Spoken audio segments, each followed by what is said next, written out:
katakanlah salah satu andilnya adalah menyelamatkan Bali supaya tidak krisis dengan atlet. Beliau itu kalau saya kutip, saya percayakan bendera merah putih kepada kampus Anda ini. Datangnya Bali United ke sini, walaupun sementara ini masih banyak pemain asingnya, tapi pemain lokal juga sudah mulai berperan.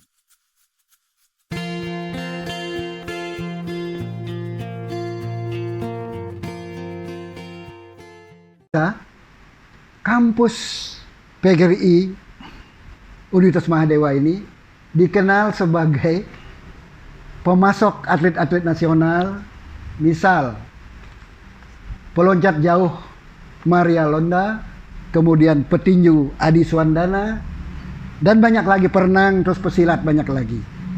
Maka sekarang kita minta komentar narasumber kita untuk tema yang kita bahas. Sebelumnya kita perkenalkan Pak Artanagara. Silahkan Pak. Pak lahir di mana? Kemudian silahkan sedikit Pak. Silahkan.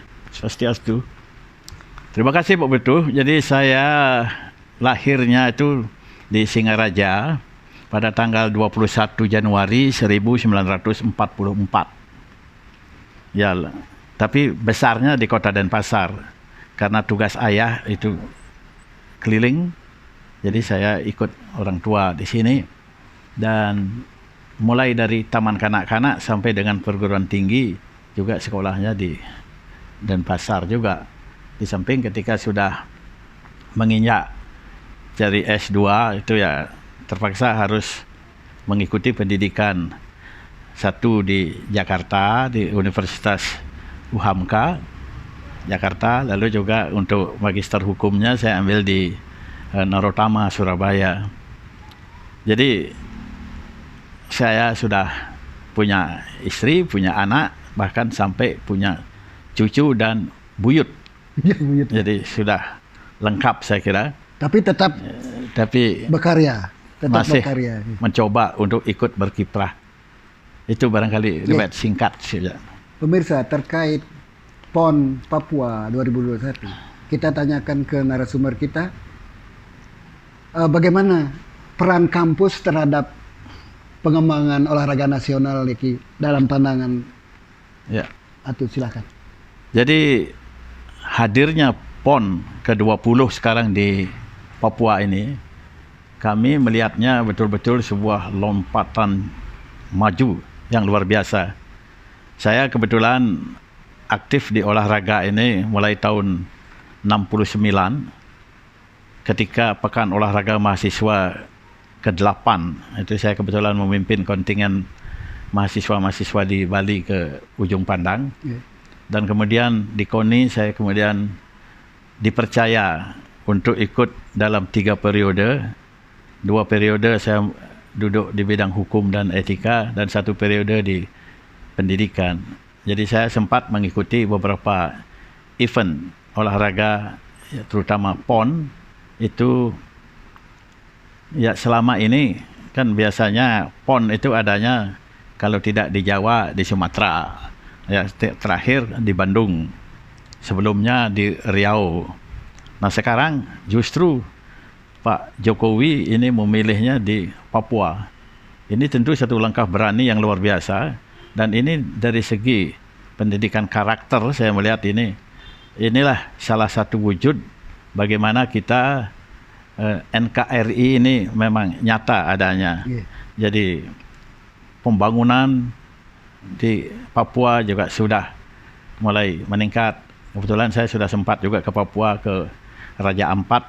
Jadi di situ kelihatan pembangunan untuk negara kita ini tidak hanya terfokus di wilayah Indonesia Barat atau Tengah, tapi sudah sampai ke Timur.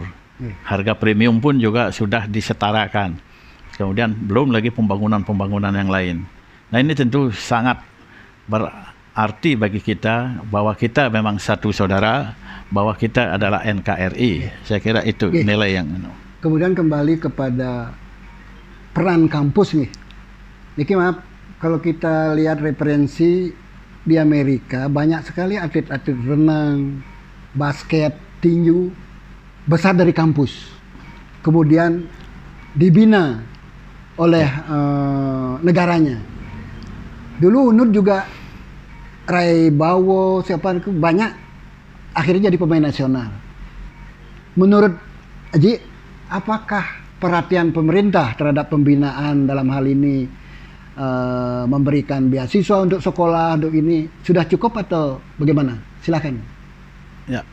Jadi kebetulan saya salah satu pendiri daripada kampus ini bersama 3 orang lainnya. Jadi ketika kita mendirikan kampus ini, itu kita memulainya dengan satu program studi, yaitu prodi olahraga dan rekreasi.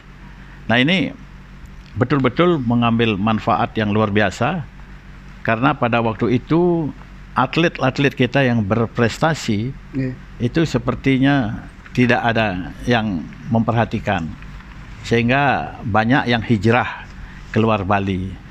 Nah, ketika kampus ini berdiri, ini salah satu contoh saja, Adi Swandana yang sempat merobohkan Samsul Anwar yang begitu dianggap raja tinju. Tapi ini kalau kami terlambat, mungkin saja dia sudah diambil oleh daerah lain. Nah, ini kami sengaja menarik dia, mulai dari kuliah kita bebaskan di sini, lalu juga sampai dengan dia sarjana, sampai kemudian mendapat pekerjaan. Jadi dia menjadi guru di SMK Negeri 5. Kemudian berkembang terus, atlet-atlet kita banyak yang terjaring di sini. Bahkan ketika kita mengikuti pekan olahraga seni khusus PGRI di Jawa Timur, itu pemain voli kita ada yang kelihatannya rupanya sangat berpotensi, itu sudah diincar oleh perusahaan rokok di setempat. Nah, ini untung dia konsultasi, jadi saya sarankan selesaikan kuliah, nanti kalau sudah selesai mau kemana silahkan. Nah, demikian juga banyak atlet-atlet seperti Komang Harik yang kemarin silat ini pesilat silat yang kemarin juara, kemudian Maria Natalonda, itu semua sudah dipekerjakan di pegawai negeri. Sudah itu ada Wulandari juga di Pemda. Jadi atlet-atlet kita di sini ya katakanlah salah satu andilnya adalah menyelamatkan Bali supaya tidak krisis dengan atlet. Ya, jadi petinju juga dari sini sekarang. Jadi kita sekarang ini untuk PON 20 ini kita mengirim 20 atlet dari kampus ini. Dari kampus ini. Dari segala macam cabang olahraga, termasuk Muay Thai, apalagi itu ada tinju, silat, kriket, softball, rugby dan sebagainya. Itu ada 16 orang. Dan rupanya ini juga mendapat perhatian dari pihak-pihak terkait. Nyatanya ketika pertama kali olahraga yang namanya kabadi itu dibentuk, itu kita didatangi oleh pengurus KONI pusat bersama dengan KONI provinsi, itu mempercayakan, istilah beliau itu kalau saya kutip, saya percayakan bendera merah putih kepada kampus Anda ini. Jadi waktu itu kabadi tidak ada yang tahu, tidak kita kenal, tapi kita hanya diberikan CD-nya saja untuk belajar tentang kabadi. Dan syukur ketika mengikuti kejuaraannya di India. Itu dari India ya? Asli, ya, ke India, asli India. Wanitanya mendapat juara 3, tapi untuk prianya belum berhasil. Tapi itulah kepercayaannya. Kemudian ketika Muay Thai berdiri, juga di sini pengurus pertamanya, ketuanya Pak Naryana, kebetulan saya sekumnya waktu itu. Dan untuk periode kedua sudah diganti yang lain, saya sudah menjadi penasehat di Muay Thai ini. Jadi begitulah kita usaha kita bagaimana supaya atlet ini bisa tetap di sini. Walaupun ada beberapa kita kebobolan. Katakanlah seperti perenang. Itu sudah dengan segala cara kita rayu Siman supaya mau mewakili Bali. Akhirnya entah apa pertimbangannya dia memilih untuk mewakili Riau. Lalu Kania itu perenang juga yang berhasil 3 medali emas itu juga diambil sama DKI yang kita harus rela, itu namanya pilihan, kan tidak bisa kita paksakan. Tapi syukur dengan usaha adanya fakultas ini juga kita bisa menyelamatkan banyak atlet. Bahkan Kania yang sekarang masih mewakili DKI itu sudah mendaftar untuk kuliah di sini. Sehingga nanti kalau ada pekan olahraga mahasiswa, itu berarti kita sudah punya andil lagi untuk mewakili kampus ini. Demikian. Haji, ada beberapa atlet seperti Siman ke Riau, kemudian ini berarti, apakah berarti perhatian pemerintah daerah kurang atau pilihan mereka sendiri kira-kira? Nah, ini yang kita tidak bisa pakai penafsiran, ya itu kan pribadi. Mungkin saja mereka merasa lebih nikmat atau bagaimana, itu kita ya tidak bisa mencampuri. Jadi kalau sudah itu pilihan, walaupun kita sudah usaha, kalau Siman itu sampai kita minta ke Jakarta supaya bisa mewakili Bali, tapi dia tetap, saya sudah full ingin ya kita lepas. Atau secara nasional, apakah perhatian dalam hal ini, dalam anggaran pembinaan olahraga sudah mulai tumbuh cukup atau kurang? Nah, kita di sini justru kampus kita ini tidak menggantungkan diri dari bantuan pemerintah. Ya kita dengan apa yang ada, karena cita-cita luhur kita mendirikan ini adalah pertama ingin menyelamatkan para guru kita sebetulnya. Karena itu bernama IKIP pertama kali. Itu adalah bagaimana supaya guru-guru kita yang tadinya hanya tamatan SPG yang setara dengan SLTA supaya bergelar S1, karena ke depan pasti akan tuntutannya seperti itu. Dan yang kedua tentu menyelamatkan golongan ekonomi lemah, karena itulah kita di sini ini mungkin di antara perguruan tinggi yang ada SPP kita cukup rendah, tapi kualitas kita tidak rendah karena terbukti satu orang sudah jadi profesor tamatan di sini, sekarang jadi rektor di Kalimantan Tengah. Sudah itu doktor yang kita pekerjakan di sini, lulusan di sini itu ada 6 orang. Jadi ini ya uang bangunan pun kita bebaskan juga, tapi kita bisa membangun. Barangkali kalau Pak lihat nanti di situ ada gedung baru berlantai 4. Nah ini upaya kita. Jadi ya di sini masalah pengabdian saja sebetulnya. Kalau bidang olahraga, Dokter Gusde itu doktornya? Bidang Gusde. Gusde? Iya, dokter olahraga. Ya. Berarti baru satu orang kalau dokter olahraga di sini ada Pak Marioto. Pak Marioto Basuki. Marioto dosen di sini. Sudah itu Dayu Arisanti juga doktor olahraga. Gusde Segu. Sudah itu prodi kita dari Jakarta ini. Pak Agung juga doktor. Jadi ada 4 doktor kita punya di sini. Dokter olahraga. Olahraga saja. Belum lagi doktor dari cabang bidang ilmu lain.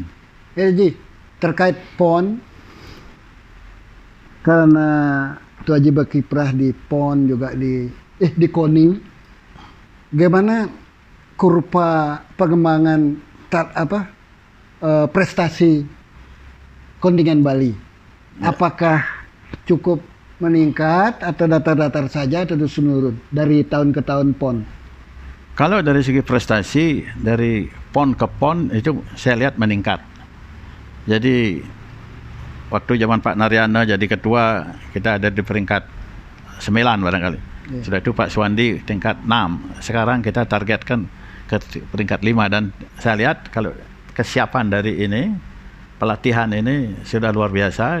Jadi diawasi oleh dokter, dilatih secara tersentralisasi, lalu juga cabur-cabur ini sudah mentargetkan banyak, masing-masing sudah punya target ya, emasnya.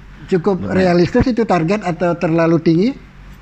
Ya, realistis? Itu tentu kita juga, karena saya sendiri tidak tahu bagaimana kekuatan daerah lain, tapi kalau dari segi pembinaan ini sudah kemajuannya luar biasa kita. Nah kalau nanti ternyata kita tidak tercapai target, ya itu kan sudah alami. Itu saya kira suatu pertandingan, lomba, itu tidak bisa kita targetkan harus mutlak. Jadi terkait olahraga, kan di dunia olahraga saya baca secara filosofis kan ada bangsa-bangsa tertentu yang sangat menonjol bidang tertentu. Misalnya negara-negara Afrika, Kenya segala itu jago untuk maraton mereka karena kondisi geografis, makanan entah apa lagi. Kemudian Papua, sepak bolanya pernah hebat, Persipura dianggap cocok untuk sepak bola. Kemudian tinju Bali dan NTT. Kemudian Bali itu Sulaksana ya, menonjol di olahraga laut. Kemudian silat Bali. Jadi menurut dari pengalaman jam terbang Doaji menekuni bidang olahraga, pendidik olahraga, sesungguhnya profil karakter Bali ini cocok untuk fokus olahraga apa saja yang bisa di-push sehingga menonjol. Saya kira itu kita tidak bisa prediksi ya, karena itu tergantung pengaruh lingkungan, pengaruh juga daripada pergaulan, sudah itu motivasi dari para pembinanya. Itu kita tidak bisa prediksi, walaupun seperti di sini di olahraga kita punya prodi olahraga, upaya kita sudah maksimal, tapi hasilnya tidak maksimal. Itu barangkali juga kita perlu kebetulan ya, kalau saya dapat belajar di Cina, jadi mengapa atlet-atlet Cina itu luar biasa karena memang mereka dikonsentrasikan hanya untuk olahraga. Jadi sudah ditentukan spesialisasinya. Kamu mau jadi ahli bahasa Rusia, ya dia sudah dari awal itu dilatih bahasa Rusia. Mau menjadi dokter, jadi dokter. Sehingga ada juga negatifnya seperti itu. Jadi mereka tidak tahu. Jadi kalau kita di sini kan, kalau pusing tidak perlu ke dokter lah, bisa cari obat di sini lokal. Kita sudah punya gambaran. Kalau hanya batuk-batuk tidak harus ke dokter. Kalau mereka enggak, dia harus dokter yang memberikan itu. Jadi tidak bisa sembarang dia, karena bahkan yang lucu lagi kan ini pengalaman juga ini. Ketika ada teman membawa tas made in China, itu justru dosen saya yang kebetulan ahli bahasa Rusia, itu dia tanya, ini bikinan mana? Jadi begitu sempitnya, tapi ahlinya mereka memang luar biasa. Jadi kalau dia jurusan bahasa Indonesia, jangan dilawan. Jadi dialek Jakarta dia tahu, dialek nasional dia bisa. Itu jadi tergantung daerahnya lah. Kalau Bali unggul silat, tinju. Ya, yang saya amati selama ini kan Bali ini kalau juara perorangan dia menonjol. Tapi kalau juara bergu itu biasanya jarang bisa sampai ke puncak. Nah ini apa? Ini tentu penelitian para ahli yang punya tugas. Itu aja ke bidang sepak bola yang menjadi salah satu olahraga rakyat yang paling populer nih. Bali juga dikenal sebagai gudangnya pemain sepak bola nasional. Zamannya Niat Mitra Surabaya Persebaya, ada Rai Bawo CS, ada 3 pemain Bali yang menonjol. Bahkan terakhir Rai Bawo melatih di Persik Kediri ya. Begini, sekarang ada Bali United yang sempat menjuarai kompetisi nasional. Tapi anehnya kehadiran klub hebat Bali United ternyata tidak mempengaruhi perkembangan pemain-pemain lokal. Itu menyedihkan. Misalnya dalam sejarahnya Bali punya klub terkenal seperti Caprina FC tahun 80-an, kemudian menjadi Persegi, Perseden, kemudian Gelora Dewata, dan sekarang Bali United. Bagaimana ini kayaknya? Kok adanya klub hebat justru tidak meningkatkan pengembangan pemain-pemain lokal? Padahal Bali potensial untuk lahirnya bibit-bibit lokal pemain sepak bola. Ada pandangan Anda? Kalau itu tentu kembali kepada orangnya, Pak. Jadi saya melihat sepak bola ini kita harus ambil dari segi positifnya. Datangnya Bali United ke sini, walaupun sementara ini masih banyak pemain asingnya, tapi pemain lokal juga sudah mulai berperan. Dan ini fanatisme daripada peminat olahraga sepak bola di Bali ini juga sudah terpancing, saya lihat. Jadi mereka sudah bisa beramai-ramai untuk menonton, ya, mempertaruhkan Bali United ini. Jadi ini kan pilihan Bali United memilih base camp di Bali sudah mulai ada pengaruhnya. Ya, jadi kan sudah, ini kan kita harus bertahap, nggak bisa sekarang ini sudah juara lalu otomatis yang lain akan menyusul gitu. Nah, tapi sudah terangsang, termotivasi, ini suatu modal saya kira.